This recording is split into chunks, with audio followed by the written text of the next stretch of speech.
Hello and welcome to investment पे चर्चा। My name is Naveen Soni. यहाँ पर हम आपके पर्सनल फाइनेंस के बारे में बात करते हैं और आपको बताते हैं कैसे आप लॉन्ग टर्म में वेल्थ बिल्ड कर सकते हैं और अपने गोल्स को भी अचीव कर सकते हैं। अब क्योंकि फेस्टिव सीजन है तो बात आती है फेस्टिवल में परचेजिंग की, या कुछ लोग इन्वेस्ट भी करते हैं बुलियंस में, खासतौर से यानी गोल्ड में, सिल्वर में। तो इसी के बारे में बात करेंगे कि क्या ये करना सही है और अगर हाँ तो किस तरीके से। किरण तेलंग हमारे साथ हैं जो कि फाइनेंशियल प्लानर हैं। Kiran, thank you so much for joining us. पहले तो फेस्टिवल ग्रीटिंग्स आपको। आपका फेस्टिवल सीजन कैसा जा रहा है? थैंक यू नवीन। आज आपसे इस प्रोग्राम पर जुड़कर बहुत ही खुशी हुई। आपको भी फेस्टिवल की बधाइयाँ। फेस्टिवल सीजन ये 2 साल के बाद फुल फ्लेज शुरू हुआ है दोबारा, तो काफ़ी अच्छा माहौल है सभी तरफ। और I wish all the viewers also a very happy festive season, और आप इस फेस्टिव सीजन को पूरी तरह से एंजॉय करें। Thank you, good to have you here. मेरा सवाल सबसे पहले यही है कि ये जो एक परचेजिंग होती है बुलियन की, गोल्ड सिल्वर, आप कई बार तो खासतौर से ज्वेलरी लेते हैं या फिर कॉइन्स लेते हैं फेस्टिवल सीजन में, तो क्या आप कहेंगे कि ये इन्वेस्टमेंट के तौर पर भी देखा जाना चाहिए? हम फेस्टिवल सीजन पे या कुछ ओकेजन्स होते हैं, शादियों वगैरह पे गोल्ड और सिल्वर की परचेज करते हैं। बट आप ये समझिए, जहाँ इन्वेस्टमेंट की बात आती है तो इन्वेस्टमेंट का एक हिस्सा होता है उस इन्वेस्टमेंट को सेल करना, to use it for some purpose. तो आप इन्वेस्टमेंट जब करते हैं तो आप इस गोल्ड और सिल्वर को बेचेंगे क्या, ये सबसे पहला सवाल उठता है। तो जनरली हम जहाँ देखते हैं कि जो अपनी फैमिली की सिल्वर गोल्ड या जो भी कॉइन्स वगैरह आप खरीदते हैं, जनरली कोई उनको बेचता नहीं है अनलेस कोई ऐसी नौबत आ जाए फैमिली पे कि कोई और उपाय नहीं है पैसे रेज करने का। तो उस सिनेरियो में बहुत ही रेयरली फैमिली का गोल्ड या सिल्वर यूटिलाइज होता है।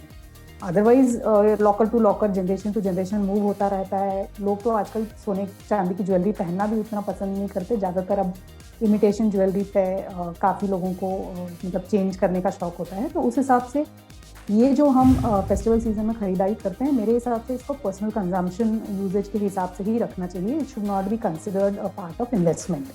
हाँ, ये ज़रूर है कि आप ये सारी जो गोल्ड और सिल्वर खरीदते हैं, this forms a part of your net worth. आपकी जो टोटल वेल्थ है उसका एक हिस्सा ज़रूर बनता है।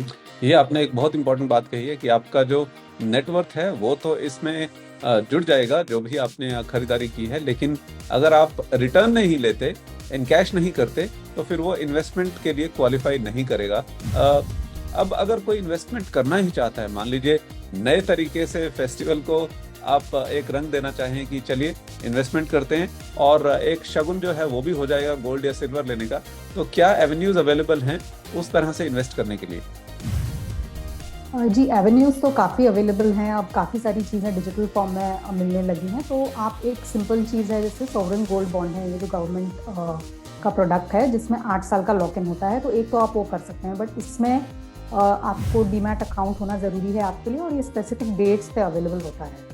और क्योंकि इसमें लॉक इन है तो आपकी लिक्विडिटी पे थोड़ा सा असर हो जाता है। तो आप ये सोच के लीजिए कि आप 8 साल के लिए उसको होल्ड कर पाएंगे या नहीं। दूसरा तरीका है, आप गोल्ड ETF खरीद सकते हैं अपने डीमैट अकाउंट में। तो जैसे आप शेयर्स खरीदते हैं उसी तरह से गोल्ड या सिल्वर ETF खरीद सकते हैं।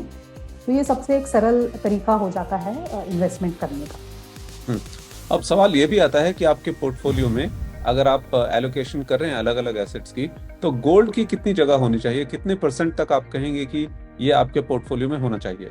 तो ये छोटा सा पार्ट हो सकता है आपके ओवरऑल इन्वेस्टमेंट का, बट ये एक बड़ा पार्ट नहीं होना चाहिए। मतलब 5 से 10% of your total investment portfolio, that is good enough for gold and silver in your portfolio. Okay, चलिए, ये आज हमारी बात सुनकर कई लोग हो सकता है कि अपना थोड़ा ओरिएंटेशन चेंज करेंगे और डिसाइड करेंगे कि उन्हें ज्वेलरी के लिए गोल्ड लेना है या फिर इन्वेस्टमेंट के लिए।